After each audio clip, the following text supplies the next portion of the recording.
Hello, students. Welcome you all to our chapter number 12, that is sound.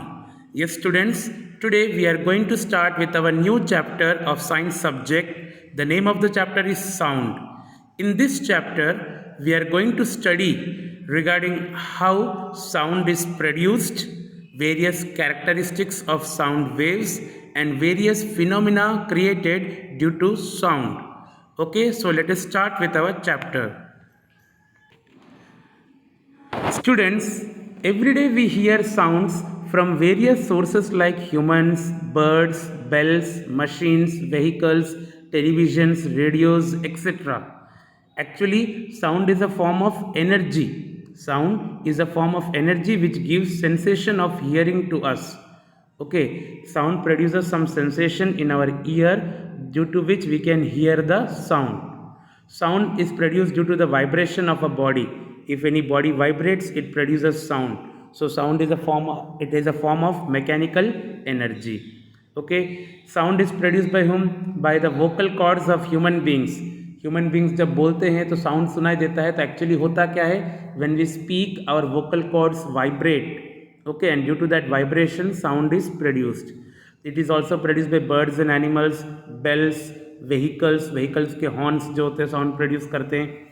Sound is also produced by various musical instruments like guitar, veena, violin. There are so many musical instruments. They all produce sound. If you see the musical instruments जैसे guitar है, वीणा है, इनमें sound क्यों produce होते हैं? Due to the vibration of the strings. पतली पतली तारें होती हैं, due to that sound is produced. In harmonium, flute, shehnai, इनमें किससे साउंड प्रोड्यूस होता है? Harmonium, flute, shehnai, due to the vibration of air.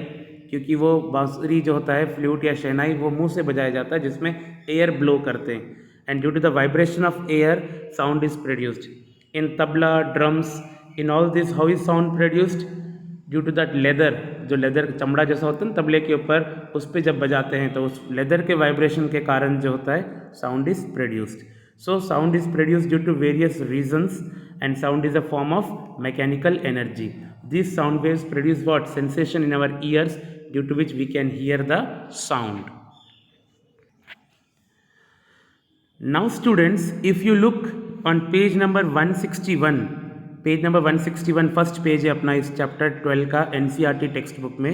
There is activity 12.1. This activity is based on what? Production of sound. We will see how sound is produced. For this activity we need a tuning fork.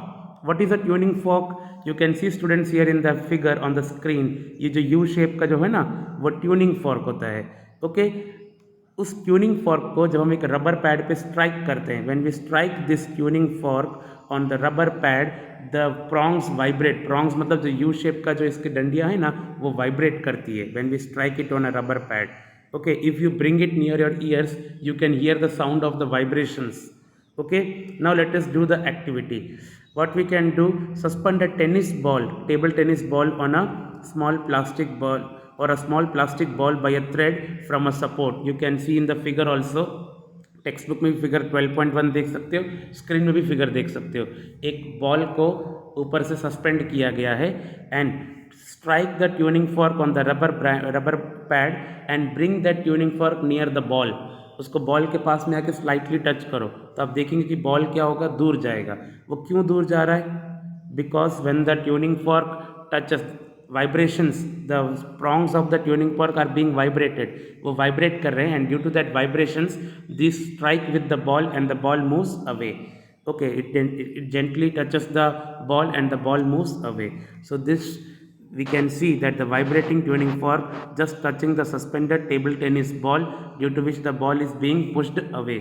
फिर से ball pass में आएगा, फिर से वो उसको धक्का देगा. तो इस तरह से बॉल क्या करेगा? ऑसिलेट करेगा. Oscillations.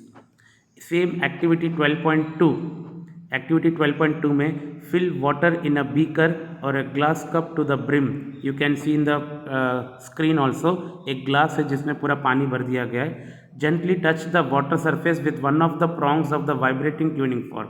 Again bring a tuning fork. उसको रबर पैड पे स्ट्राइक करो और जब उसके प्रॉन्ग्स वाइब्रेट कर रहे हैं उस किसी एक प्रॉन्ग को पानी में टच करो उसको.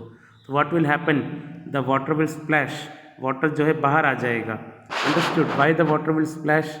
because the vibration of the prongs will vibrate the water also and the water will splash away. Okay, so this is the activity 12.1 and 12.2. In both these activities 12.1 and 12.2 students, in both these activities we have produced sound by striking the tuning fork. दोनों activities में हमने sound कैसे produce किया?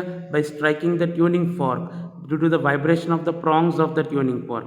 We can also produce sound by what? By plucking, scratching, rubbing, blowing, shaking different objects. अलग अलग objects को आप रब करो या स्क्रैच करो या कुछ भी ब्लो करो तो क्या होगा? उसमें से साउंड प्रोड्यूस होता है. Okay, we set the objects vibrating and produce sound. Vibration means what? Vibration means a kind of rapid to and fro motion of an object. Vibrate करना मतलब टू एंड फ्रो मोशन, आगे पीछे motion जो होता है ना, जैसे ये ट्यूनिंग फॉर्क के प्रॉन्ग्स वाइब्रेट कर रहे तो हो रहे क्या हैं?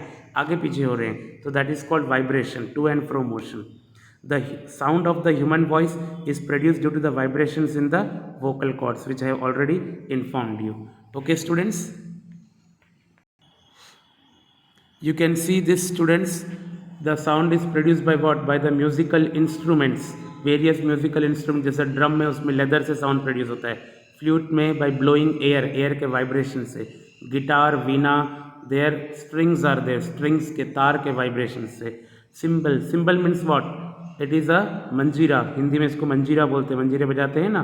ओके, वो है. इसमें क्या होता है? दो मंजीरे एक दूसरे को टकराते हैं, तो due to that colliding they produce sound. You can see a cycle bell, हम साइकिल बेल बजाते हैं, they all produce what? Sound. Okay students, now let us perform an activity and check whether can sound produce a light spot dance. Can sound make a light spot dance? क्या sound एक light spot को dance करा सकता है? इसके लिए एक activity हम देखते हैं. It is on page number 161. Page number 161. एक नीचे देखो एक कॉलम बना हुआ है, कॉलम. ओके, इसमें लिखा है take a tin can. Take a tin can, remove both ends to make it a hollow cylinder. ठीक है, एक टिन कैन लिया. You can see page number 161. उसमें टिन कैन आप देख सकते हो, figure 12.4 of your text book. You have to take a tin can, remove both the ends to make it a hollow cylinder. इसके दोनों ends remove कर देने का, उसको होलो सिलेंडर कर देने का, मतलब दोनों बाजू से वो खाली है. Okay, take a balloon and stretch it over the can. Okay, एक बेलून लो और उसको एक तरफ से कैन की तरफ से क्या कर दो? उसको बेलून को लगा दो स्ट्रेच करके. ओके, फुला हुआ बेलून नहीं, बेलून का रबर जो होता है ना, उसको स्ट्रेच करके लगा दो एक तरफ से. And then put a rubber band around the balloon. Rubber band लगा दो बेलून के आसपास ताकि एकदम टाइटली हो जाए. Take a small pieces of mirror, है ना, एक छोटा सा पीस ऑफ मिरर ले लो और उसको ग्लू से उस रबर बेलून के ऊपर क्या लगा दो? बेलून जो अपन स्ट्रेच करके लगाया है ना, उसके ऊपर चिपका दो. Can you see the figure also? एक टिन कैन लिया है, उसको आगे पीछे से उसको होलो कर दिया है, उसके ऊपर एक बेलून को स्ट्रेच करके रबर बैंड की मदद से लगा दिया है. And then we have placed a small mirror. Okay, now what we have to do? Use a allow the light through a slit to fall on the mirror. Allow the light to fall through a slit on the mirror. Slit मतलब एक छोटे से whole से उसको क्या करने का है? उसके ऊपर गिराने का है लाइट हमको. ओके, छोटे से ओपनिंग से जो हम लाइट गिरा रहे हैं. ओके, तो you can see the figure. आप स्क्रीन पे भी देख सकते हो और टेक्स्ट बुक में भी देख सकते हो. आप देख सकते हो there is a source of light, वहाँ से हम लाइट फेंक रहे हैं. Arrows can show you. Okay, light जाके किस पे गिर रहा है? मिरर के ऊपर. Okay, as soon as it falls on the mirror, after reflection the light is falling on the wall और on the screen kept there, है ना, दीवार या स्क्रीन जो भी है उसके ऊपर गिर रहा है. Now what you do? आप पीछे की तरफ से, टिन के पीछे है ना, टिन के पीछे तो खाली है, पूरा खुला हुआ है, वहाँ से आप बोलो और you shout, you speak something. When you will shout और speak something from the back part of the tin, the rubber part of the balloon will vibrate, है ना. बेलून का जो रबर पार्ट है वो वाइब्रेट होगा, क्योंकि हमारा जो साउंड प्रोड्यूस हो रहा है वो बेलून से टकराएगा और वो वाइब्रेट होगा. और जब बेलून वाइब्रेट होगा तो जो मिरर से चिपका हुआ है, that mirror will also vibrate. And due to the vibration of the mirror, the light, है ना, जो लाइट का जो स्पॉट है जो किस पे, वॉल पे या स्क्रीन पे गिर रहा है, वो स्पॉट भी क्या होगा? ऊपर नीचे मूव होगा.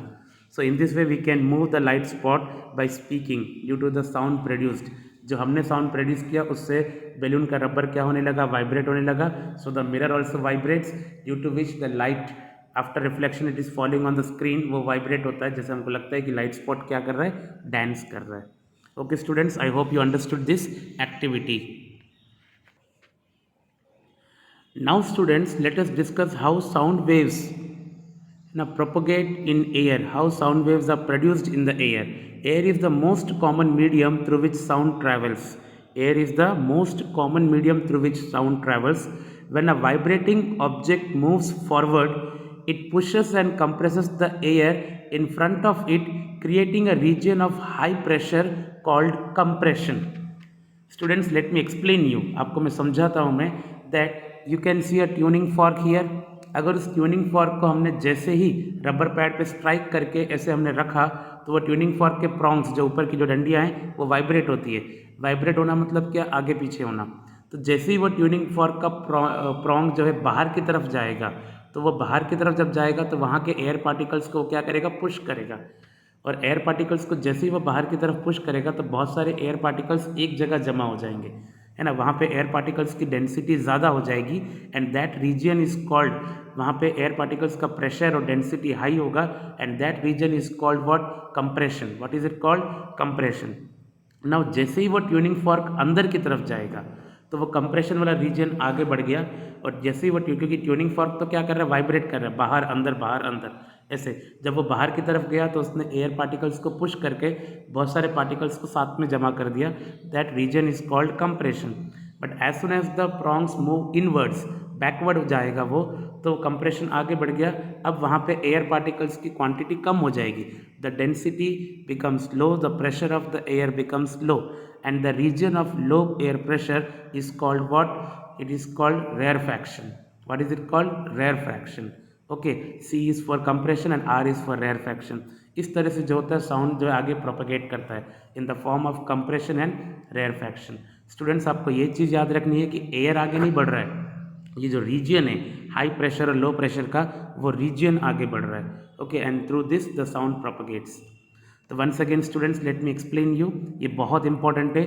When a vibrating object moves forward, it pushes and compresses the air in front of it, creating a region of high pressure called compression. जब वो बाहर की तरफ धक्का देता है, this compression starts to move away from the vibrating object.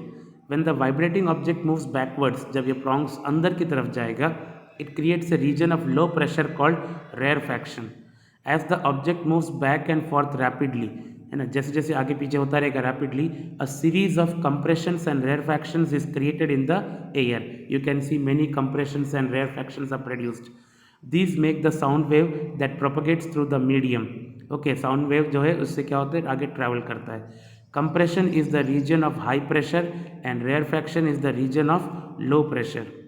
Pressure is related to the number of, pressure मतलब क्या, जहाँ पे एयर पार्टिकल्स का नंबर ज़्यादा है, जहाँ पे डेंसिटी ज़्यादा है, उसको हम बोलते हैं high pressure, that is the region of compression. और जहाँ पे एयर पार्टिकल्स की क्वांटिटी कम है, that is called region of low pressure and it is called rarefaction. Thus propagation of sound can be visualized as what, as the propagation of density variations or pressure variations in the medium. Okay, so students, you should know what is compression and rarefaction. Okay, now students, let us discuss an activity to understand that sound needs a medium to travel. Okay, sound waves are actually mechanical waves. What do you mean by mechanical waves? The waves which require medium for their propagation are called mechanical waves. Without medium they cannot propagate.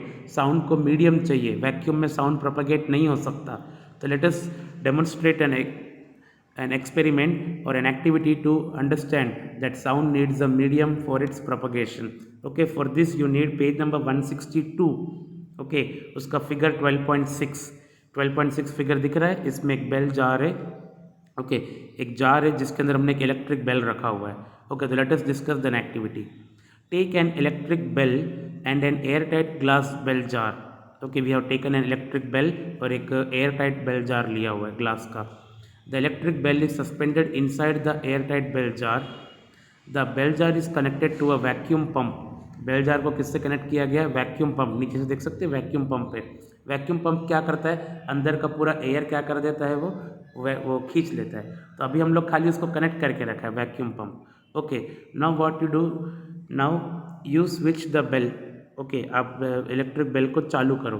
तो what happens कि initially तो हमने ढक्कन वक्कन कुछ नहीं लगाया, तो हमको क्या हो रहा है, वो हमको सुनाई दे रहा है। ओके, अभी आप क्या करो, उसका कॉर्क टाइट कर दो, ढक्कन लगा दो। ओके, इलेक्ट्रिक बेल पहले हमको सुनाई दे रहा था, क्यों, क्योंकि पहले अंदर बेल जार के अंदर क्या था, एयर भी था, और through that air we can hear the sound.